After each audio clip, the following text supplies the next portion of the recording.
எனக்கு ஆல்ரெடி கல்யாணம் ஆயிருக்குன்னு சொல்லியிருக்காங்க. எனக்கு வந்து இது 3வது கணவர்னு சொல்லியிருக்கிறாங்க. நானும் என் கணவரும் பெசநகர் பீச்ல 15 லட்சம் வாங்கிட்டோமா. வாங்கிட்டு அவங்களுக்கு வந்து கிட்னி ஏதோ குடுக்கறோம்னு சொல்லி ஏமாத்திட்டோமா. எங்க அந்த 5 லட்சம் எடுத்து நேராவே நீ எப்படி என்ன ஏமாத்தலாம் அப்படி கேட்பீங்களா? எனக்கு கல்யாணம் இப்பதான் சார் ஆயிருக்கு. We lost our first baby. இது மத்தவங்களுக்கு வேணா கேலி பொருளா இருந்துட்டு போயிடலாம் சார். இது எனக்கு அப்படி கிடையாது. ஆனா ஒரு பொண்ணு டிவி கேக்கு எதிரா பேசுற ஒரே காரணத்துக்காக அந்த பொண்ணை நீங்க இப்படி மனசாட்சி இல்லாம அந்த பொண்ணோட கேரக்டரை டிஃபைன் பண்ணி அந்த பொண்ணோட பேரை கெடுத்து இதுலதான் சம்பாரிச்சு வந்து இதுலதான் நீங்க ஜெயிக்கணும்னா எனக்கு இதுல இன்ஸ்டாகிராம் மூலியமா சிஎம் ஆனாங்க அப்படின்னு சொல்றாங்க விஜயனாவை எல்லாரும். இன்ஸ்டன்டா அவங்க ஆட்களை காப்பாத்தி அவங்களுக்கு எதிரா பேசுறவங்க மேல இந்த இன்ஸ்டன்ட் தாக்குதல் நடத்துறதை விட்டுவிட்டு அவர் வந்து கண்டிப்பா மக்களுக்கு இன்ஸ்டன்டா ஏதாச்சும் பண்ணாருன்னா ரொம்ப நல்லா இருக்கும்னு வேண்டிக்கிறேன். இன்னைக்கு என்ன பார்த்து ஒவ்வொருத்தரும் கொச்சையா பேசுறதுக்கு நான் கம்ப்ளைண்ட் கொடுத்திருக்கேன். ஏன் வழக்கு பதியல? சிஎம் மரியாதைக்குரிய சிஎம் விஜய் நான் வந்து சொல்லலாம் 51 பேர் இறந்ததுக்கு நான் காரணம் கிடையாது. ஆனா நான் ஒன்னே சொல்றேன் சார், நான் என் பிள்ளை இழந்ததுக்கு அவர் மட்டும்தான் காரணம். எல்லாருக்கும் வணக்கம். என் பேர் ஜூலி. நான் இன்னைக்கு வந்து கமிஷனர் ஆபீஸ்ல வந்து கம்ப்ளைண்ட் கொடுக்கறதுக்காக வந்திருக்கேன். நிறைய பேர் கேள்விப்பட்டிருப்பீங்க என் மேல நான் கிட்னி திருடிட்டேன் அப்படின்னு வந்து ஒரு புகார் வந்து என் மேல வச்சிருந்தாங்க, ஒரு அவதூறு வச்சிருந்தாங்க. அதாவது திருட்டுனா என்னன்னு தெரியாதவங்க அந்த அவதூறு வச்சிருக்காங்க. ஒருத்தவங்க திருட்டுனா என்ன சார், உங்களுக்கு தெரியாம உங்க பொருளை திருடிட்டு போறதுதானே திருட்டு. சோ நான் கிட்னி திருடி அப்படின்னு வந்து சொல்லியிருக்கிறாங்க. அதுக்காக வந்து நான் கமிஷனர் ஆபீஸ்ல 16ஆம் தேதி 3வது மாசம் மார்ச் மாசம் நான் வந்து 8 பேர் மீது நான் வந்து கமிஷனர் ஆபீஸ்ல கம்ப்ளைண்ட் கொடுத்தேங்க. நான் கம்ப்ளைண்ட் காப்பியும் உங்களுக்கு வந்து நான் கொடுக்கறேன். அந்த கம்ப்ளைண்ட் காப்பிக்கு இந்த மாசம் 18ஆம் தேதி ஒரு ரிப்ளை வந்திருக்கு ஸ்டேஷன்ல இருந்து. அதாவது என்னைய வந்து எனக்கு ஆல்ரெடி கல்யாணம் ஆயிருக்குன்னு சொல்லியிருக்காங்க. எனக்கு வந்து இது 3வது கணவர்னு சொல்லியிருக்கிறாங்க. சோ இந்த அவதூறு எதுவுமே வந்து கிரிமினல் டிஃபமேஷன்ல வராதான், இது வந்து சிவில் டிஃபமேஷன்ல வருமா அப்படின்னு சொல்லி போலீஸ் ஸ்டேஷன்ல இருந்து என்னுடைய வழக்கை எடுக்காம ஒரு நோட்டீஸ் வந்து அமைச்சிருக்காங்க. இன்னொன்னு இந்த நோட்டீஸ் வந்து கரெக்டா தாவைக்கு ஆட்சிக்கு வந்ததுக்கு அப்புறம் இந்த நோட்டீஸ் ஏன் வந்துச்சுன்னு எனக்கு தெரியல. இன்னொன்னு இது சம்பந்தப்பட்ட மாதிரி என்னைய கூப்பிட்டு ஸ்டேஷன்ல எந்த விசாரணையும் பண்ணல. நான் எனக்கு எதிராக யார் என்ன குற்றம் வச்சிருந்தாங்களோ அவங்களுக்கு எதிரான ஆதாரங்கள், வாய்ஸ் ரெக்கார்டிங், ஸ்கிரீன்ஷாட்ஸ் இது எல்லாமே நான் வச்சிருந்தேன் சார். அதையும் அவங்க வாங்கி பார்க்கல, எதுவுமே படிக்கல. அவங்க சட்ட ஆலோசகர்கிட்ட ஏதோ விசாரணை பண்ணி இது மாதிரி வந்து அந்த கேஸ கோர்ட்டு கேஸ் நீங்க அலமா ஸ்டேஷன்ல வந்து நாங்க எடுக்க மாட்டோம் அப்படின்னு சொல்லியிருக்காங்க. மறுநாள் ஒரு செய்தி வந்து போடுறாங்க. அந்த செய்தியில ஒரு குறிப்பிட்ட லேடியோட வாய்ஸ் ஒண்ணு வருது. அதாவது நானும் என் கணவரும் பெசநகர் பீச்ல 15 லட்சம் வாங்கிட்டோமா. வாங்கிட்டு அவங்களுக்கு வந்து கிட்னி ஏதோ குடுக்கறோம்னு சொல்லி ஏமாத்திட்டோமா. அப்புறம் அவங்க திருப்பி கேட்கும் போது நானும் என் கணவரும் போய் கையில விழுந்து ஐயோ இனிய காப்பாத்துங்க, எங்களுக்கு கல்யாணம் நடக்க போகுது அப்படின்னு சொன்னதான் ஒரு சூப்பரான story, screen play, direction, narration எல்லாமே வந்து பண்ணிருக்காங்க. இதை பண்ணவங்க 2 பேரும் பெரிய சமூக ஆர்வலர்கள். மிஸ்டர் கார்த்திக் ஆஃப் திருச்சி டிவிக்கு அண்ட் அட்வொகேட் அப்படின்னு நெல்சன் ஒருத்தர் இருக்கார். இவங்க 2 பேரும் சொல்றாங்க. சோ இந்த வாய்ஸ் கேட்ட உடனே நாங்க யோசிக்கிறோம், யாரா இப்படி ஒரு சம்பந்தப்பட்ட ஆளே எங்களுக்கு தெரியலையே அப்படின்னு யோசிக்கும் போது கீழே வந்து ஒரு ஈவினிங் ஒரு 5 மணி போல அந்த நியூஸ் போட்ட உடனே அந்த மேடம் யாரோ அவங்க வந்து என் கணவருக்கு கால் பண்றாங்க. ஓகேயா, கணவருக்கு கால்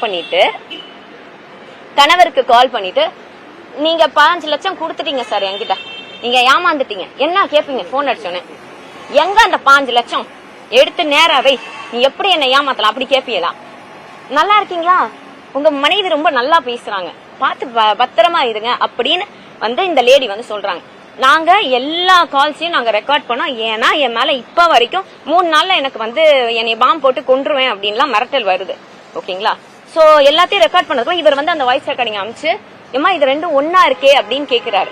ஒன்னா இருக்கு நாங்க கண்டுபிடிச்சதுக்கு அப்புறம் இதை வந்து அவர் சங்கத்து மூலியமா கொண்டு போனோம். அந்த லேடி வந்து ஒத்துக்கிறாங்க, அவங்களோட வாய்ஸ் தான் பாலிமர் நியூஸ்ல போட்ட. ஆனா உங்களையோ உங்க கணவர் பேரையோ நாங்க சொல்லல, அப்படி ஒரு நான் எனக்கு நடந்ததை தான் சொன்னேன், இவங்க தப்பா திணிச்சு போட்டாங்க. அந்த ஒரே ஒரு விஷயத்த வச்சு என்னையும் என் கணவரையும் எந்த அளவுக்கு தரக்குறைவா பேசணுமோ, எந்த அளவுக்கு கீழ்த்தரமா பேசணுமோ, எந்த அளவுக்கு மரியாதை இல்லாம பேசணுமோ எல்லாத்தையும் இவங்க உட்காந்து திணிச்சிருக்காங்க, மேனிப்புலேட் பண்ணிருக்காங்க. சரிங்களா சார், இதனால மார்ச் மாசம் நான் இங்க எனக்கு இப்போ ஞாபகம் இருக்கு, மார்ச் மாசம் நான் கமிஷனர் ஆபீஸ் வரும்போது we lost our baby. எனக்கு கல்யாணம் இப்பதான் சார் ஆயிருக்கு. we lost our first baby. இது மத்தவங்களுக்கு வேணா கேலி பொருளா இருந்துட்டு போயிடலாம் சார், இது எனக்கு அப்படி கிடையாது. இதெல்லாம் தாண்டி இப்பயும் நான் எங்கேயாச்சும் இதை சிம்பத்திக்காக எனக்கு யூஸ் பண்ணனா நான் எப்பயோ யூஸ் பண்ணி வந்த டிராமா கேமா என்ன வேணாலும் சொல்லிட்டு போங்க சார், அது எனக்கு விஷயமே கிடையாது. ஆனா ஒரு பொண்ணு டிவி கேக்கு எதிரா பேசுன்ற ஒரே காரணத்துக்காக அந்த பொண்ணை நீங்க இப்படி மனசாட்சி இல்லாம அந்த பொண்ணோட கேரக்டரை டிஃபைன் பண்ணி அந்த பொண்ணோட பேரை கெடுத்து இதுலதான் சம்பாரிச்சு வந்து இதுலதான் நீங்க ஜெயிக்கணும்னா எனக்கு சொல்றதுக்கு வேற எதுவுமே வார்த்தைகள் கிடையாது சார். என் மேல எந்த தப்பும் இல்ல, எனக்கு மடியில கனம் இல்ல, வழியில பயம் கிடையாது. அப்படி நீங்க யாராச்சும் என்னைய நம்பி ஏமாந்துருந்தீங்கன்னா தயவு செஞ்சு வந்து கேஸ் கொடுங்க. என் கேஸ் எடுக்கல, ஃபர்ஸ்ட் நான் கொடுத்தது நீங்க கொடுங்க, அவங்க எடுப்பாங்க, அவங்க வந்து விசாரிக்கட்டும். என்ன நானும் என் கணவரும் குற்றமற்றவன், நாங்க வந்து இதை லீகலா வந்து இதுக்கு ஏத்த மாதிரி நாங்க ப்ரூவ் பண்ணிக்கிறோம். நான் பிரஸ் மீட் கொடுக்காம நான் எதுவுமே கொடுக்காம இந்த விஷயத்த பத்தி பெருசா பேசாம இருந்த ஒரே காரணம் நான் சட்டத்தை நம்பி ஓகே அதுக்கான ஆக்ஷன் எடுப்பாங்க. இன்ஸ்டன்டா இன்ஸ்டாகிராம் மூலியமா சிஎம் ஆனாங்க அப்படின்னு சொல்றாங்க விஜயண்ணாவை எல்லாரும். இன்ஸ்டன்டா அவங்க ஆட்களை காப்பாத்தி அவங்களுக்கு எதிராக பேசுறவங்க மேல இந்த இன்ஸ்டன்ட் தாக்குதல் நடத்துறத விட்டுவிட்டு அவர் வந்து கண்டிப்பா மக்களுக்கு இன்ஸ்டன்டா ஏதாச்சும் பண்ணாருன்னா ரொம்ப நல்லா இருக்கும்னு வேண்டிக்கிறேன்.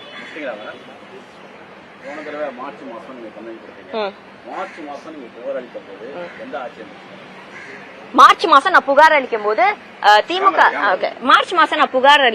திமுக ஆட்சி தான் இருந்துச்சு, இதுல எந்த சந்தேகமும் இல்ல. ஆனா அப்ப எலெக்ஷன் கமிஷன் ஆன் டியூட்டில இருந்துச்சு சார். நான் கொடுத்த அன்னைக்கு எனக்கு நல்லா ஞாபகம் இருக்கு. வெள்ளிக்கிழமை என்னால கொடுக்க முடியல, because we were undergoing something very tragic. நான் கொடுக்கல, நான் திங்கக்கிழமை கொடுத்தேன். எலெக்ஷன் கமிஷன் ஆட்சி நடந்துச்சு. எதுவா எனக்கு ஒன்னே ஒண்ணு புரியுது சார், நான் திமுக ஆட்சின்றனால எனக்கு அவங்க இருக்கிற டைம்ல நான் கம்ப்ளைண்ட் கொடுக்கல. எலெக்ஷன் டியூட்டி அப்ப கம்ப்ளைண்ட் கொடுத்தேன், அது முடிஞ்சு ஒரு ஆட்சி வந்துருச்சு. அப்ப அந்த ஆட்சி எனக்கும் பொறுப்பு எடுக்கணும் இல்ல சார்?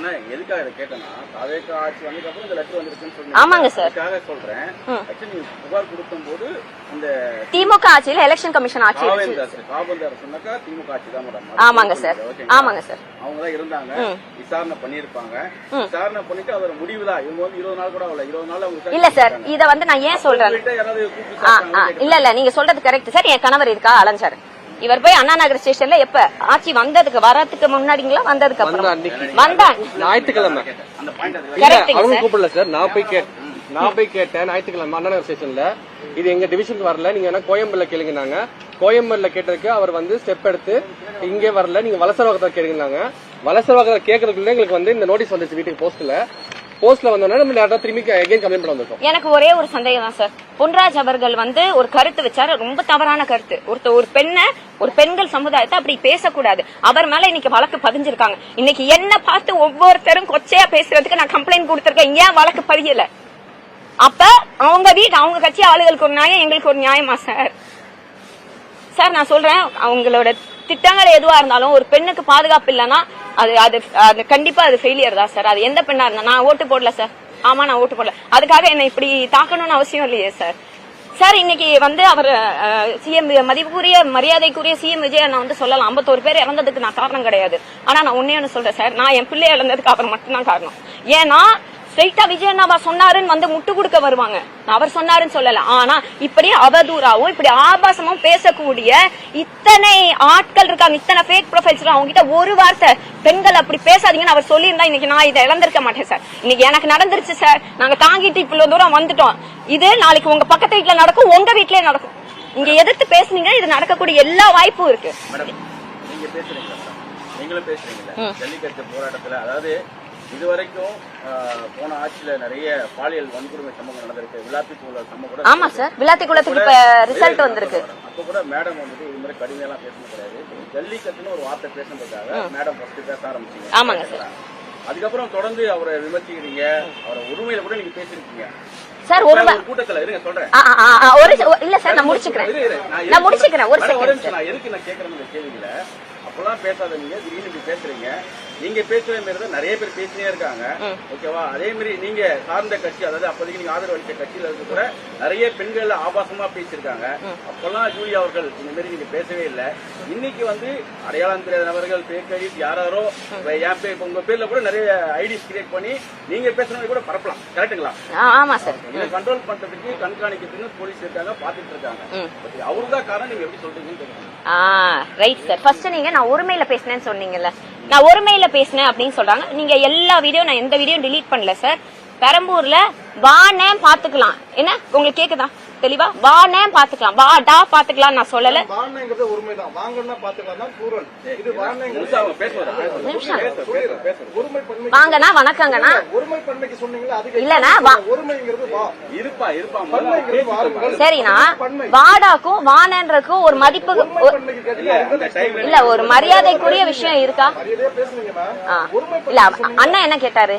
அதான் சொல்றேன். நீங்க ஒருமை பன்மைக்கு சொல்றீங்க, நான் எக்ஸாம்பிளுக்கு சொல்றேன். ஒருமை வேற பன்மை வேறன்னு சொல்றேன். நான் எங்க ஊர் சைடுனா நான் பரமக்குடிக்காரி, பாப்பா பாத்துக்கலாம் போப்பா பாத்துக்கலாம் சொல்ல, வாங்கண்ணே உட்காருங்கண்ணே நீங்க வந்து இதுதான் plural. சரிங்கண்ணா நான் தமிழ் கத்துக்கிறேன்னு. அண்ணா நான் முடிக்கல உங்களோட இதுக்கு. ஓகே, அப்ப வந்து நிறைய பேர் பெண்களையும் டிவிகேயோட கட்சி பெண்களையும் வந்து கேக்குறாங்க, ஏன் நீங்க கேட்கலன்னா, அண்ணா எனக்கு நடந்ததுக்கு இப்ப நான் கேட்டுட்டு இருக்கேன், அடுத்தவங்களுக்கு நடக்குதுன்னு எனக்கு தெரிஞ்சா அதையும் நான் கேட்பேன். பெண்கள் நான் கேட்கவே இல்லை.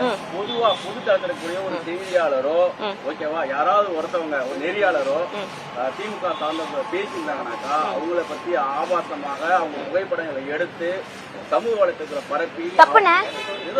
அந்த டைம்ல நீங்க குரல் கொடுத்தீங்கன்னு ஒரு ஆதங்கம் அதை கேட்கறேன். அந்த மேடம் அந்த டைம்ல ஒரு குரல் கொடுக்கல, ஏன் இப்ப மட்டும் ஒரு ஆக்ரோஷமா ஏன்னா வரும்போது மட்டும் ஆக்ரோஷமா இருக்குன்னு கேட்கறாரு. அண்ணா நான் என்ன சொல்றேன், இன்னொருத்தவங்களுக்கு வரும்போது நான் குரல் கொடுக்கல நீங்க சொல்றீங்க, எந்த இடத்துல குரல் கொடுக்கணும்னு நினைக்கிறீங்க? சமூக வலைத்தளம் தானே பேசிட்டு இருக்கீங்க. ஆமாண்ணா இப்ப அதுல ஒரு செகண்ட் சொல்றீங்களா, அதே இன்ஸ்டாகிராம் தான் ஜூலியும் பேசிட்டு இருக்காங்க. ஆமா இப்பதான் வரீங்க. போன தடவை புகார் கொடுக்கும்போது உங்களுக்காக கிட்டத்தட்ட 3 மணி நேரம் வெயிட் பண்ணிருந்தோம். ஜூலி மேடம் வருவாங்க காத்திரியே இருந்தோம், வரவே இல்லை. ஆமாண்ணா நான் புகார் கொடுக்க இல்ல கரெக்ட்ண்ணே. நான் இப்ப எல்லாருக்கும் வந்து கேட்டவங்க எல்லாருக்கும் நான் கண்டிப்பா வந்து கொடுப்பேன், வந்து கொடுத்தேன். அன்னைக்கு நான் சொல்லலண்ணே, நான் கொடுக்காத ரீசன் நான் சொல்றேன். இல்ல அன்னைக்கு நான் கொடுக்காத ரீசன் நான் சொல்றேன், ஏன்னா எனக்கு அவங்களுக்கு எதிராக ஆதாரங்கள் என்கிட்ட இருந்தது, அத மொத்தமும் ஸ்டேஷன்ல கொடுத்து நான் லீகலா அதை மூவ் பண்ணணும்னு நினைச்சேன், அது நடக்கல. சிம்பிள். அதுல என்ன சம்பந்தம் உங்களுக்கு? என்ன அதுக்கு ஏன் உங்களை இது பண்ற? கரெக்டா கிட்னி திருட்ட இது பண்ற காரணம் அதை நீங்க தான் சார் சொல்லணும். நான் சொல்றேன் மேடம், நெல்சன் ஒரு புகார் கொடுத்திருக்காரு, அந்த புகாரை பேஸ் பண்ணி உங்களுக்கு நான் கேட்கிறேன். கேளுங்க சார். ஷர்மிளான்றவங்க யார் மேடம்? எனக்கு தெரிஞ்சவங்க சார். ஷர்மிளான்றவங்க எனக்கு தெரிஞ்சவங்க, ஒரு 3 வருஷமா எனக்கு பழக்கம் இருந்தது. லாஸ்ட் பர்த்டே என்ன ஆயிடுச்சு, 1 வருஷத்துக்கு மேல ஆயிடுச்சு.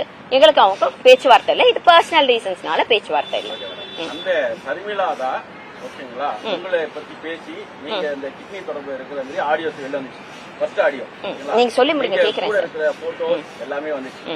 2வது ஆடியோ தான் என்னன்னாக்கா உங்க கணவரையும் நீங்களும் வந்துட்டு இதே மாதிரி பேமெண்ட் கேட்டீங்க சொல்ற ஆடியோ. இந்த 2 ஆடியோ தான் செய்தி தளங்கள்ல கரெக்டுங்களா? இந்த ஷர்மிளா பேசின ஆடியோ உண்மையா பொய்யா? ஷர்மிளா என்ன பேசினாங்கன்னு எனக்கு தெரியாது சார். ஃபர்ஸ்ட் பாயிண்ட் செய்தியில நீங்க பாலிமர் சொன்னீங்களா, அந்த செய்தி பாலிமர் செய்தியில நான் பார்த்தேன். அவங்க வந்து அவங்க கணவர் வந்து இது ஜூலிக்கு தெரியுமான்னு கேக்குறாங்க, அவங்க தெரியும்ன்றாங்க. நான் என்ன சொல்றேன், இல்ல சார் எனக்கே தெரியும். ஏன்னா என்ன சொன்னாங்க, நான் 10 வாட்டி அந்த நியூஸை கேட்டிருக்கேன். இல்ல அவங்க வந்து இது ஜூலிக்கு தெரியுமா, ஜூலி வந்து நர்ஸ் தானே, அவங்க ஜூலிக்கு தெரியும்னா எனக்கு தெரியாது சார். நான் உங்களுக்கு சொல்றேன், எனக்கு தெரியாது. எனக்கு தெரிஞ்சிருந்தா அதை ஆதரிக்கக்கூடிய எந்த நிலைமையிலையும் நான் கிடையாது. அண்ட் அவங்கள எனக்கு தெரியும். அவங்கள வந்து என்ஜிஓல இருக்கிறாங்க. அவங்க என்ஜிஓ மூலியமா நாங்க நிறைய தொண்டு பண்ணிருக்கோம். இவ்வளவு சொல்றவங்க, நான் வந்து குழந்தைங்களுக்காக லிவர் சர்ஜரிக்கு நான் வீடியோ போட்டு என்ன ஃபண்ட் கனெக்ட் பண்ணணுமோ அதை நான் கனெக்ட் பண்ணி கொடுத்துருக்கேன். எனக்கு அந்த அளவுக்கு தான் தெரியும். ஒருத்தவங்க எனக்கு தெரியும்ன்றதுக்காக அவங்க பண்றது எல்லாத்தையும் என்கிட்ட சொல்லுவாங்கன்னு நிச்சயம் கிடையாது. அப்படி ஒரு விஷயம் தெரிஞ்சிருந்தா நான் கண்டிப்பா அதுக்கு ஒத்துழைச்சிருக்க மாட்டேன். மேடம், பிக் பாஸ் ஜூலி நடிகை ஜூலிக்கு முன்பாக நீங்க ஒரு செவிலியர், அந்த செவிலியர் மூலியமா தான் ஷர்மிளாவும் நீங்களும் ஒரே அறையில தங்கியிருக்கும் போது இந்த கிட்னி திருட்டுல உங்களுக்கு வந்து தொடர்பு இருக்கு அப்படிங்கிறத அந்த புகாரிலே குறிப்பிட்டிருக்கு. அந்த ஆடியோவும் அதை சுட்டி காட்டுது. ஷர்மிக்கு ஒரு 36-38 வயசு இருக்கும் சார். எனக்கு 33 வயசு. நான் படிச்சது ராமச்சந்திரா. ஷர்மிக்கும் ராமச்சந்திராக்கும் சம்பந்தமே கிடையாது. My group was totally different. ஒரே அறையில தங்கியிருந்தீங்க? ஒரே அறையில தங்கல சார். ஏன்னா என் வீடு அத சொல்றாங்க, என் வீடு நான் வீடு எடுத்து நானும் என் கணவரும் வீடு எடுத்து தங்கிருந்தோம். நாங்க ஒரே அறையில தங்கிருந்தோம். அதெல்லாம் கிடையாது சார். எனக்கு வீடு வந்து சென்ட் தாமஸ் மவுண்ட். நான் 6 மாசம் கை குழந்தையில இருந்து அங்கதான் இருக்கேன். இப்ப கல்யாணம் பண்ணிட்டு கணவரோட வீடு வலசரவாக்கத்துக்கு வந்திருக்கேன். சோ இவங்க சொல்ற மாதிரி இந்த நுங்கம்பாக்கம், வடபழனி இதெல்லாம் நானும் கேள்விப்படுறேன். அப்படி ஒரு வீட்டுல நான் தங்கக்கூடிய சாட்சி இல்ல, நான் அங்க வீடு எடுத்து தங்கினேன்ற சாட்சி இல்ல, நான் பே பண்ண ரெண்ட் ஏதாச்சும் இருந்தா தயவு செஞ்சு காட்டுங்க. அது ஷர்மிளாவோட வீடு சார். அது எப்போ என் வீடு கிடையாது. அந்த வீட்ல தான் நீங்க போயிட்டு இந்த மாதிரி டிஸ்கஷன் எல்லாம் பண்ணீங்கன்னு சொல்லி குற்றச்சாட்டு வச்சிருக்காங்க. ஆமா சார், அவங்க வச்சிருக்காங்க. நான் இல்லன்றேன். அந்த ஆடியோ மேடம், ஷர்மிளா பேசின ஆடியோ பண்ணுங்க. ஷர்மிளா பேசின ஆடியோல என்ன சார் சொல்லி இருக்காங்க? ஜூலிக்கு தொடர்பு இருக்கா, ஜூலிக்கு தெரியுமா? ஷர்மிளா சொல்லல. அது ஷர்மிளாவோட கணவர் சொல்றாங்க. சொல்றாங்க கணவர் சொல்றாங்க. அப்ப அதுக்கு என்ன சொல்லுங்க? கணவர் சொல்றாங்க, சர்மிளாவோட கணவரே சொல்றாங்க ஜூலிக்கு எல்லாமே தெரியுங்கிறாங்க, என்ன சொல்றீங்க? சார் எனக்கு தெரியாதுல்ல சார், யாரோ ஒருத்தவங்க எனக்கு எல்லாம் தெரியும் சொல்றதுதான் எனக்கு தெரியும் ஒத்துக்க முடியுமா? குற்றச்சாட்டுல இருக்காங்க, ஷர்மிளா குற்றச்சாட்டுல இருக்காங்கன்றதே இந்த நியூஸ் எல்லாம் வரும்போது தான் எனக்கு தெரியும். அப்ப நீங்க என்ன சொல்ல செய்ய சொல்லுங்க? எனக்கு தெரியாது சார். எனக்கு தெரிஞ்சா நான் சொல்ல போறேன். நான் எதுக்கு சார்? நான் நல்லா சம்பாதிக்கிறேன் சார், நடிக்கிறேன் சார். ஜல்லிக்கட்டுக்கு முன்னாடி ஜல்லிக்கட்டுக்கு முன்னாடி எனக்கு யாருன்னே தெரியாது சார். ஷர்மிளா ஒரு 2 சார் கொரோனால தாண்டி சார் 2020க்கு மேலதான் சார் தெரியும். என் ஃப்ரெண்ட் ஆஃப் ஃப்ரெண்டு இல்ல, இப்ப ஆபீசரை பார்த்து அவங்க கையில கொடுத்துருக்கோம். அவங்க நெசசரி ஆக்ஷன் எடுக்கிறேன்னு சொல்லி இருக்காங்க. இந்த வாட்டி கண்டிப்பா நான் வந்து சொல்றேன், அவங்களை கூப்பிட்டு விசாரிக்க சொல்றோம் அப்படின்னு சொல்லியிருக்காங்க. இந்த ராதிகான்றவங்க வந்து என்னுடைய கணவருக்கு தெரிந்த ஒரு ஆள். ஓகேங்களா? அந்த சங்கம், அந்த காஸ்டிங் டைரக்டர் சங்கம் இருக்கலாம், அது மூலியமா தெரிஞ்சால் யூஷுவலா பேசுவாங்க, கொள்ளுவாங்க, ஒர்க் ரிலேட்டடா பேசுவாங்க, அவ்வளவுதான். ஆனா அவங்க வாய்ஸ் வந்ததுக்கு அப்புறம் நாங்க ஒப்பிட்டு பார்த்தா இவங்க தான் தெரியுது. பெசநகர் சார், மறந்துடாதீங்க. இல்ல சார், அது பாலிமச்சார்ல வருது. வந்த அன்னைக்கு சாயந்தரம் போன் அடிச்சு என்கிட்ட பேசுறாங்க. நான் இப்ப எல்லா காலும் ரெக்கார்ட் பண்றேன். எதுக்குன்னா, ஒருத்தன் பாம்பு போட்டுருவேங்கிறான், ஒருத்தன் வந்து வெட்டிடுவேங்கிறான் அந்த டைம்ல, அதுக்கெல்லாம் முன்னாடியே. சரியா? சோ அப்படி நடக்கும் போது நாங்க ரெக்கார்ட் பண்றோம். பண்ணும்போது அவங்க போன் பண்ணி என்ன பேசுறது அவங்களுக்கு தெரியல. அவங்க என்ன எதிர்பார்க்கறாங்கன்னா, நம்ம பேசின குரல் வெளில வந்துருச்சு, இவங்க ஐடென்டிஃபை பண்ணிட்டாங்கன்னு செக் பண்ணாங்கன்னு தெரியல.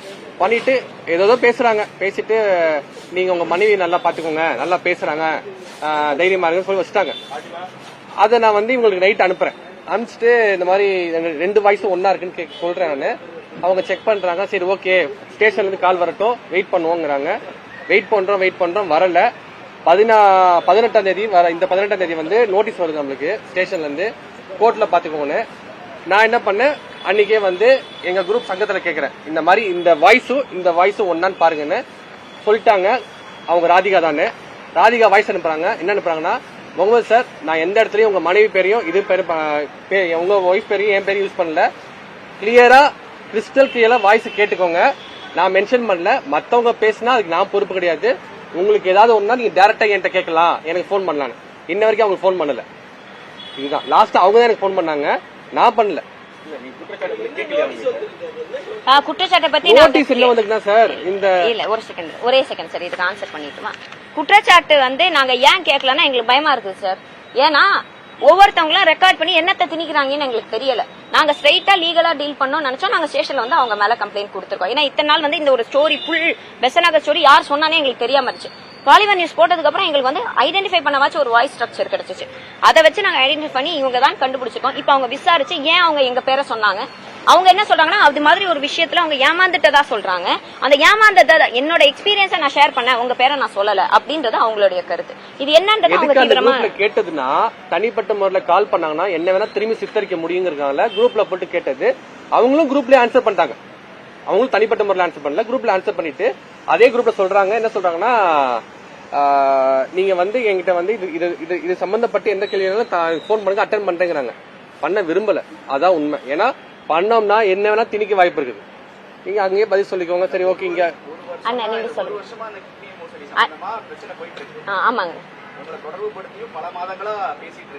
மார்ச் மாசம் 3ஆம் தேதியில இருந்து அதுதானே நான் புகார் அளிச்சேன். அண்ணா ஒரே விஷயம் இல்ல முடிச்சுக்கோங்க.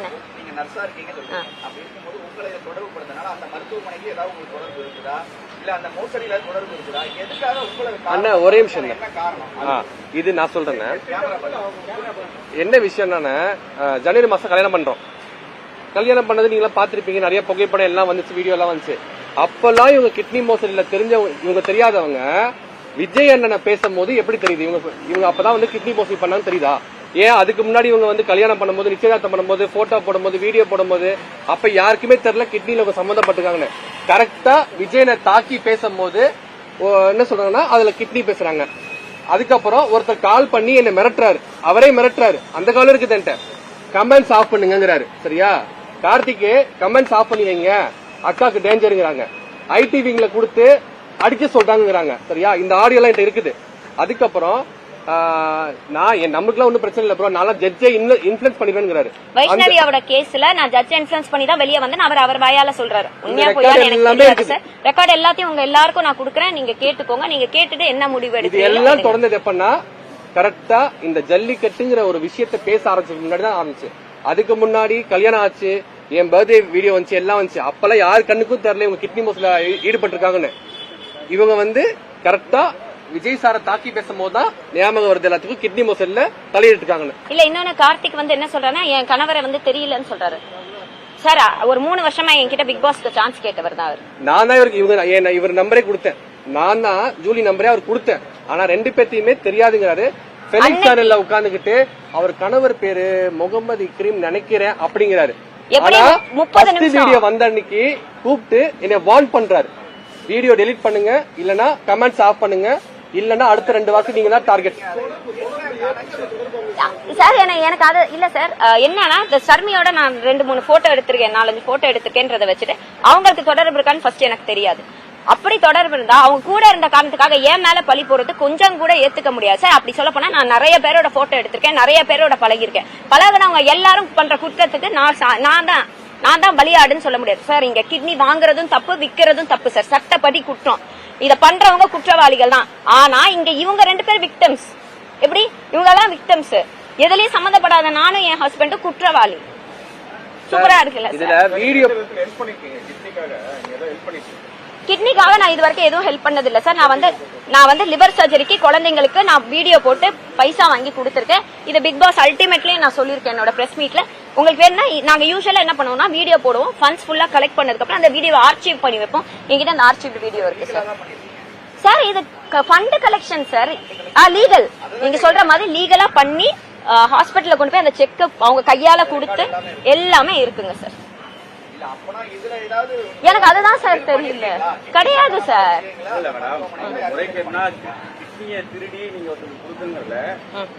சார் கிட்னியை திருடுன தப்பு சார். இல்ல மேடம், ஒரு நிமிஷம் சொல்லிடுறேன் மேடம். அவங்க என்ன சொல்றாங்கன்னா ஒரு கவர்மெண்ட் ஹாஸ்பிட்டல்ல கூட கிட்னி வாங்குறதுக்கு வந்துட்டு நிறைய பேர் இருப்பாங்க. அவங்களுக்கு முன்னாடி வாங்கி தரேன் அப்படின்னு சொல்லிட்டு ஜூலி வந்துட்டு இது மாதிரி அப்படிதான் இந்த சோ கால்ட் ராதிகா ராஜ்குமார் எங்க மேல குற்றச்சாட்டு வச்சிருக்காங்க. கரெக்ட் கரெக்டா சார்? அதுல ஏதாவது உதவி பண்ணீங்களா நீங்க? நான் எதுவும் எனக்கும் இல்ல சார். எனக்கு அவங்களுக்கு சம்பந்தம் கிடையாது. எனக்கு இது சம்பந்தமான டாக்டர்ஸையோ இல்ல நர்சஸையோ இல்ல நீங்க சொல்ற மாதிரி இந்த ஹாஸ்பிட்டல்ஸையோ அவங்களுக்கு எனக்கு எந்தவித கான்டாக்டுமே கிடையாது சார். இல்ல நீங்க செவிலியரா இருக்கீங்க, ஒரு கான்டாக்ட் இல்லங்கறீங்க கேக்குறாங்க சார். நான் செவிலியரா இருந்த 2017க்கு முன்னாடி. கரெக்டா 2017 வந்ததுக்கு அப்புறம் நான் எந்த ஹாஸ்பிட்டலையும் வந்து செவிலியராலாம் வேலை செய்யல. அதுக்கப்புறம் என்னோட கான்டாக்ட்ஸும் அப்படியே குறைஞ்சிருச்சு.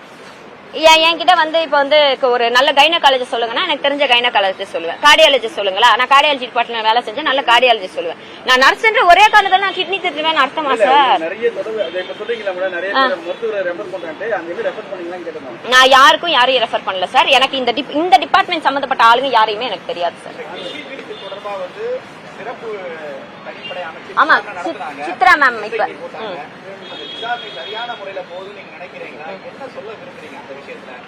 சார் விசாரணை சார்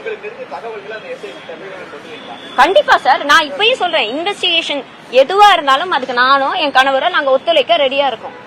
அதுக்கான இன்வெஸ்டிகேஷன் எடுத்தா அதுக்கு நாங்க வந்து சொல்றக்கூடிய எங்க மேல பலி வந்திருக்குல்ல சார், என் மேல அவதூறு போட்டிருக்காங்களே, அதை கிளியர் பண்ண வேண்டிய கடமை எங்களுக்கு இருக்குல்ல. நாங்க இன்வெஸ்டிகேஷனுக்கு ஒத்துழைக்க தயாரு. அதே மாதிரி எப்படியாச்சும் இந்த இப்ப வந்து புதுசா சித்ரா மேம்ன்றவங்களை போட்டிருக்காங்கன்னு சொல்றாங்க, அவங்களே நாங்க நேர்ல பார்த்து இது மாதிரி எங்க மேல போட்டிருக்காங்க, நீங்க இதுக்கும் சேர்த்து விசாரணை பண்ணுங்க அப்படின்னு கேட்க ரெடியா இருக்கும். சொல்லுங்க. வந்துட்டு புகார் கொடுத்தது 4ஆம் தேதி 3ஆம் மாசம் கரெக்ட்டுங்களா? அவர் வீடியோஸ் எல்லாம் அப்படியே போட்டாங்க, அந்த வீடியோஸ் எல்லாம் போட்டாங்க. நீங்க கரெக்டா தேர்தல் விதிமுறைகள் அமலுக்கு வந்துட்டு 16/3 கரெக்டுங்களா? அன்னைக்கு வந்து புகார் கொடுத்தீங்க. அதுக்கு முன்னாடி ஏன் தயக்கம்? இந்த ஏன் நம்மளை பத்தி அவதூறு கொடுக்குறது அந்த காலகட்டம் இருந்துச்சுல, 12 நாள் 15 நாள் இருந்துச்சு. நிறைய அபியூஸ் பண்ணி உங்க நிறைய பேர் வீடியோ போட்டுருந்தாங்க. அப்பயே உங்களுக்கு தெரிஞ்சிருக்கும், 4ஆம் தேதி புகார் கொடுத்தாங்க, நான் புகார் கொடுத்துட்டேன், இந்த ஆடியோஸ் எல்லாம் சப்மிட் பண்ணிட்டேன் அப்படிலாம் சொல்லி கொடுத்துருந்தாங்க.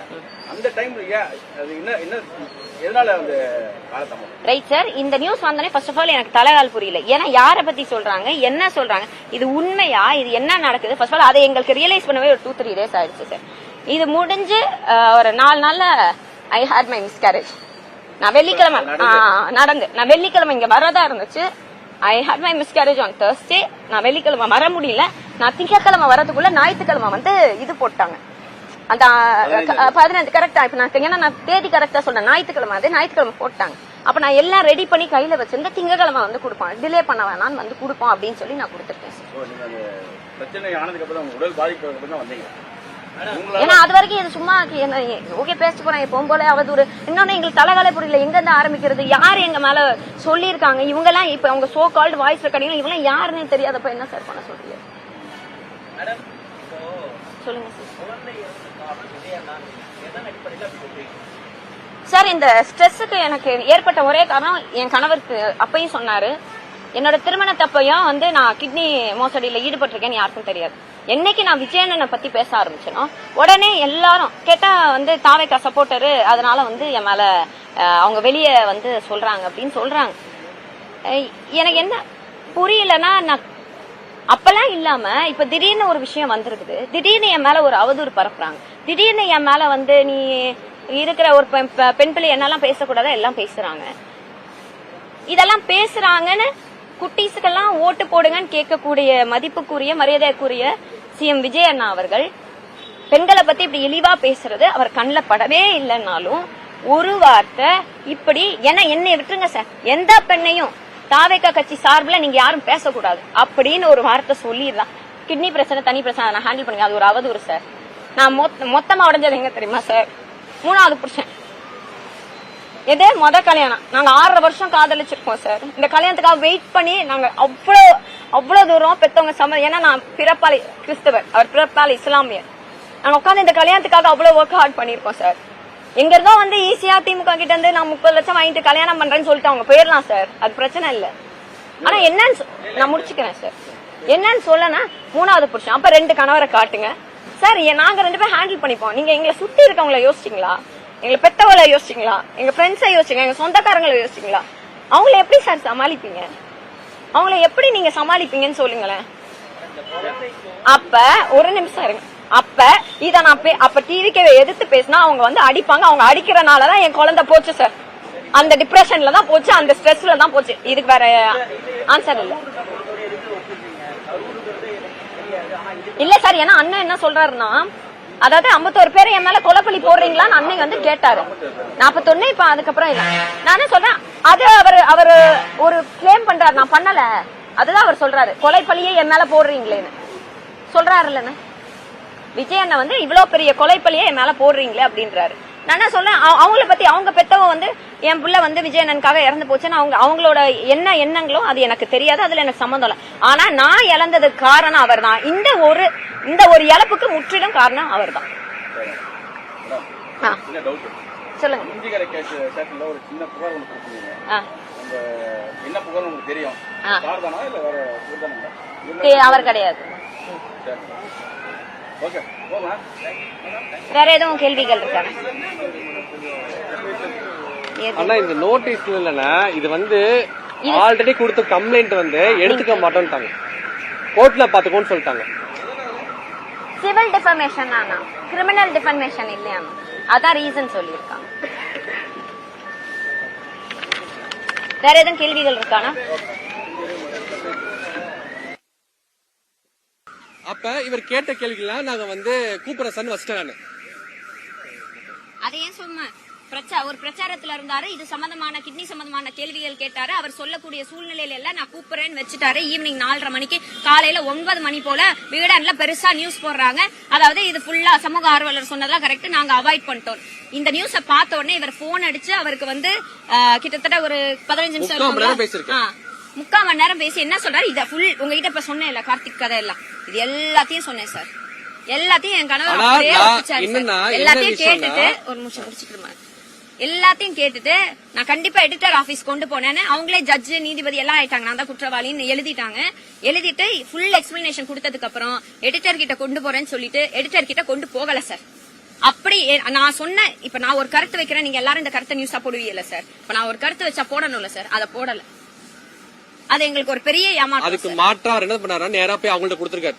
நேரா நான் எங்க கணவர் சொல்றாரு, கார்த்திக் நல்லா தெரியுங்க, பிக் பாஸ்க்கு சான்ஸ் கேட்டாருங்கன்னு. அது அப்படியே போய் கார்த்திக் கிட்ட சொல்லி வச்சிருக்காரு. கார்த்திக் மறுநாள் வீடியோ போறான், நான் வந்து எல்லா காஸ்டிங் டைரக்டர் கிட்டையும் கேட்ட மாதிரி தான் உங்ககிட்ட கேட்டேன். இன்னைக்கு வரைக்கும் கார்த்திக் எந்த இடத்துல எனக்கு தெரியும் சொல்லலன்னு நான் வச்சிருக்கேன். 3 வருஷமா என்கிட்ட பிக் பாஸ்க்கு அவர் பேசினது கேட்டது எல்லாம் வச்சிருக்கேன். அண்ணா நீங்க அவர் என்ன ஃபேமிலின்னு சொன்ன ஆடியோ எல்லாம் இருக்குன்னு உங்களை இப்ப நான் நீங்க ஃபேமிலிங்கிறதெல்லாம் சொல்றேன். கமெண்ட்ஸ் ஆஃப் இல்லன்னு இல்ல அவங்க கொடுத்த புகார்ல என்ன கூப்பிட்டு விசாரிக்கல. விசாரணைக்கு நான் இப்பயும் முழுசா ஒத்துழைக்க தயாரா இருக்கேன். அதே மாதிரி இந்த அட்வொகேட்ஸ் என்கிட்ட சில அட்வொகேட்ஸ் வந்து சொன்னதை நான் சொல்றேன். என்னோட பர்மிஷன் இல்லாம என்னோட போட்டோவை எடுத்து நீங்க கிட்னி போட்டோ வச்சு ஏல எடிட் பண்ணி போடக்கூடாது. சட்டப்படி அது குற்றம். என்னோட பர்மிஷன் இல்லாம நான் ஒரு பப்ளிக் ஃபிகராவே இருந்தாலும் என் போட்டோ எடுத்து போடக்கூடாது.